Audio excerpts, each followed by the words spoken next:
Lights on versus వీక్షకులందరికీ మన ప్రభువైన యేసుక్రీస్తు నామంలో నా హృదయపూర్వకమైన వందనాలు తెలియజేస్తున్నాను.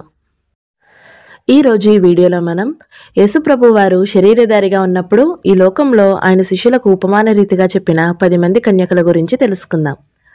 యేసయ్య ఈ లోకంలో శరీరధారిగా ఉన్నప్పుడు ఎన్నో అద్భుతాలు చేశారు, ఎన్నో బోధలు కూడా చేశారు. అప్పుడప్పుడు అక్రమం చేసేవారిని గద్దించారు కూడా. దీనుడిపై దయ చూపించి రోగులను స్వస్థపరిచేవారు, పాపులను క్షమించేవారు. ఆయన పరలోకాన్ని గురించి, రెండవ రాకడను గురించి చెప్పిన బోధలు, ఉపమానాలు ఎన్నో అర్థవంతమైనవి, మనుషులందరూ బాగా ఆలోచించవలసినవి కూడా. ఆకాశమును భూమియు గతించును గాని నా మాటలు ఏమాత్రమునూ గతింపవు అని యేసు చెప్పిన మాటల్లో సంపూర్ణ సత్యం దాగి ఉంది. రెండవ రాకడ నోవాహు దినములలో జలప్రళయం వచ్చినట్లు అకస్మాత్తుగా వస్తుంది.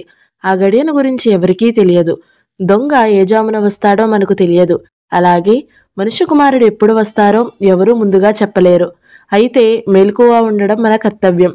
యేసయ్య పరలోక రాజ్యమును గురించి, తన రెండవ రాకడను గురించి చెప్పిన ఈ ఉపమానములు చాలా ముఖ్యమైనవి. పరలోక రాజ్యము తమ దివీటీలను పట్టుకుని పెండ్లి కుమారుని ఎదుర్కోవడానికి బయలుదేరిన 10 మంది కన్యకలను పోలి ఉంది. ఆ 10 మందిలో 5 బుద్ధిగలవారు. వారు తమ దివీటీలకు అవసరమైన సిద్ధెలను, వాటిలో చాలినంత నూనెను తీసుకుని వెళ్లారు. తక్కిన 5 బుద్ధిలేని కన్యకలు. వారు దివీటీలు వెలిగించడానికి అవసరమైనంత నూనె వెంట తీసుకుని పోలేదు. అందరూ ఊరి బయట పెండ్లి కుమారుడు అతని బంధువుల రాక కోసం వేచియున్నారు. చాలా పొద్దుపోయింది, అయినా పెండ్లి కుమారుడు రానేలేదు. కాబట్టి కన్యకలందరూ కునికిపాట్లు పడి చివరకు గాఢంగా నిద్రపోయారు. అర్ధరాత్రి వేళ అయింది. పెండ్లి కుమారుడు వస్తున్నాడు, అతనిని ఎదుర్కోవడానికి సిద్ధం కండి అనే ఒక కేక వినబడింది. 10 మంది కన్యకలు నిద్రమేల్కొని తమ దివీటీలను వెలిగిస్తున్నారు. వారిలో 5 మంది కన్యకలు దివీటీలు వెలిగించడం లేదు. సిద్ధెలలో ఉన్న నూనె పోయాలని ప్రయత్నిస్తున్నారు, కానీ సిద్ధెలలో నూనె అయిపోయింది. ఈ సంగతి వాళ్లు ముందు చూసుకోనే లేదు. మా దివీటీలు ఆరిపోతున్నాయి, మీ నూనెలో కొంచెము మాకు ఇవ్వండి అని మిగతా 5 కన్యకలను బ్రతిమలాడుకున్నారు. అందుకు వారు, మీకు నూనె ఇస్తే మాకు చాలదేమో, కాబట్టి మీరు పరుగున గ్రామానికి వెళ్ళి నూనె అమ్మే వాళ్ళ దగ్గర కొనుక్కొని రండి, వెంటనే వెళ్ళి త్వరగా రండి అని చెప్పారు. ఆ 5 బుద్ధులైన కన్యకలు పరుగున వెళ్లారు.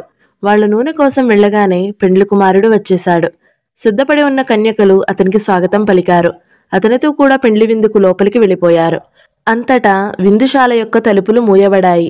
తరువాత 5 బుద్ధిలేని కన్యకలు పరుగున వచ్చారు.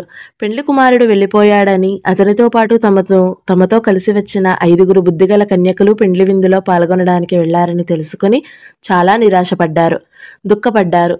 తమ తెలివి తక్కువతనానికి చింతించారు. అయినా ఆశతో తలుపు ద్వారం వద్దకు వెళ్లి పిలుస్తున్నారు.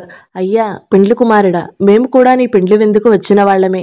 నూనె కోసం గ్రామానికి వెళ్ళాము, అందువలన కొంచెం ఆలస్యమైంది. దయచేసి తలుపులు తీయండి. అప్పుడు పెండ్లి కుమారుడు తలుపు అవతలి వైపు నుండి సమాధానం ఇలా ఇచ్చాడు. మిమ్మల్ని నేను ఎరుగను. నా కోసం నాకు స్వాగతం చెప్పడం కోసం వచ్చిన వాళ్ళు నా కోసం సిద్ధంగా ఉన్నారు. నన్ను ఎదుర్కొన్నవారు నా వెంట విందుశాలకు వచ్చారు కనుక మీరు వెనక్కి వెళ్ళిపోండి అని అన్నారు. ఈ ఉపమానం చెప్పిన తరువాత యేసు శిష్యులతో ఇలా అన్నాడు. ప్రభువు రెండవసారి వచ్చు ఆ దినమైనను ఆ గడి అయినను మీకు తెలియదు గనుక మేల్కువగా ఉండండి. ఈ ఉపమానం ద్వారా పరలోక రాజ్యమును గురించిన మర్మాలు వివరించబడ్డాయి.